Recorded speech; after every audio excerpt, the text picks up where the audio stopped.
Alright, welcome to Behind the Veil, where we talk about the basis of the character Nexus Angelus. Now, if you watch the character build of the equipment, you'll get a basic, probably a good guess as to who she is. But if not, I'll explain. To get started, the only way to properly describe who and what she is, and she does have a backstory. This character is a story, based off a story me and Kisei have been working together on. Kisei has been writing a story about her character, Kisei Mitsukai. To get into describing her story, I had to make some characters as well. Most notably are the characters Shikyo Sendo, Suzuka Sendo, Sobi Sendo, and Nexus Angelus. Now, the three characters I said before, the three Sendos, I will not explain in great detail. All you need to know about them is that they are the three primordial aspects of light, dark, and death. Shikyo is the primordial aspect of death. He is literally the physical essence of what it means to die. He is not the Grim Reaper, he's not the Pale Rider, he is not any of those things. He is, to basically use a quote, he is everything. He is life, death, he is you, me, your friend, he is everything. But he is none of them at the same time. His siblings, Suzuka and Sobi, are the primordial aspects of light and dark. These are the three beings that created everything. Keep in mind, it's all fiction. Do not yell at me in biblical context. I'm pretty sure I'll get that eventually. But these three beings create everything. They created themselves as well. In the original world they created, they were viewed as gods. And they developed the ego of a god. But Shikyo came to realize that these beings, these humans that they've created, are not as inferior as Suzuka and Sobi had began to believe. Because he had fell in love with a mortal being, Nexus, her human form. Unfortunately, in the world that they were born in, it was basically the equivalent of Egypt.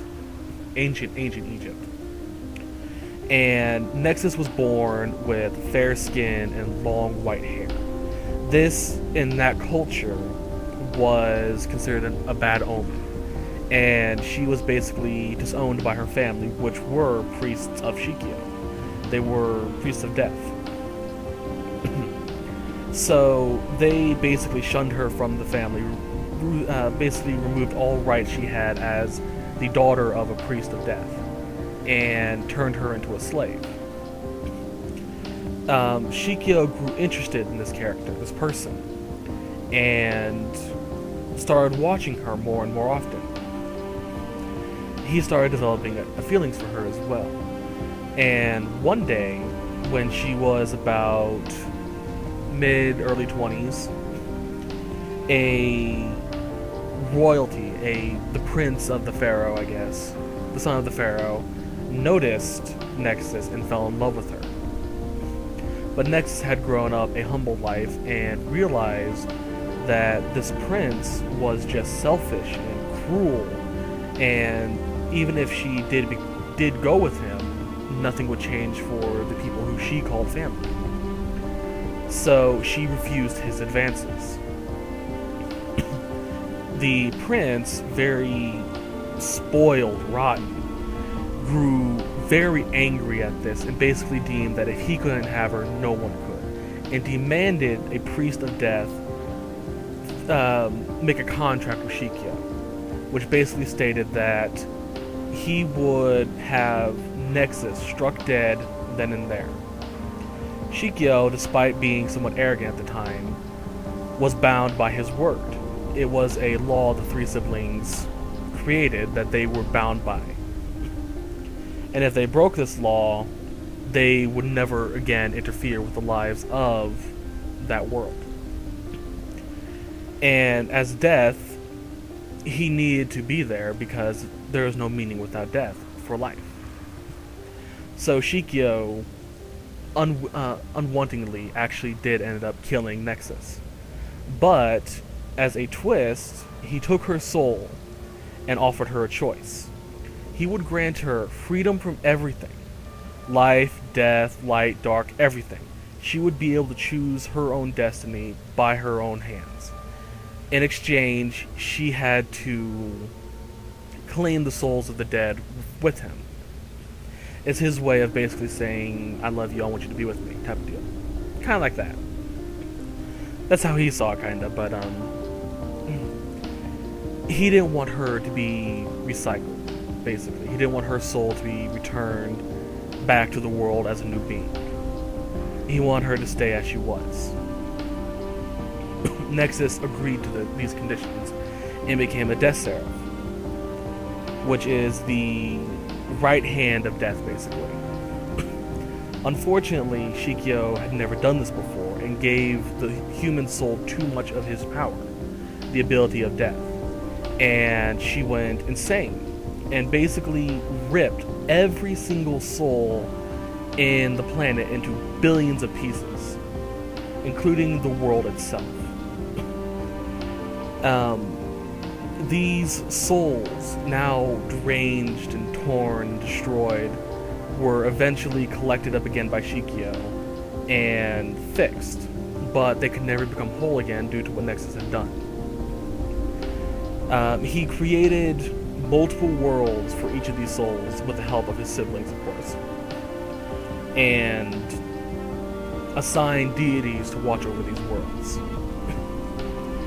Nexus, still in a rage of power, actually attacked the siblings as well, ripping off Shikyo's right hand.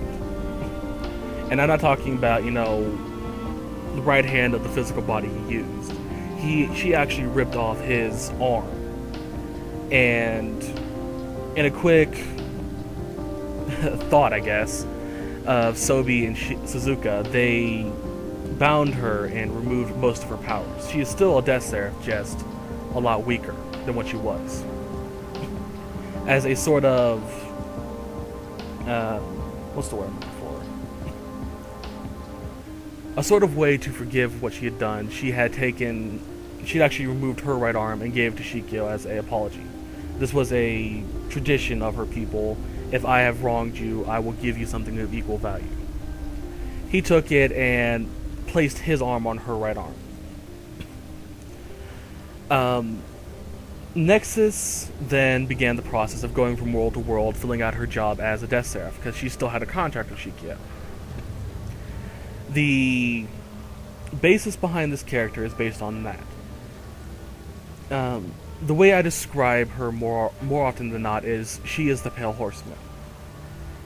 When she came to our plane, the early beings viewed her as an evil, godlike creature, and viewed her three followers, which are the other three horsemen, as harbingers of the end times, and built an entire lore around them, which are the four horsemen.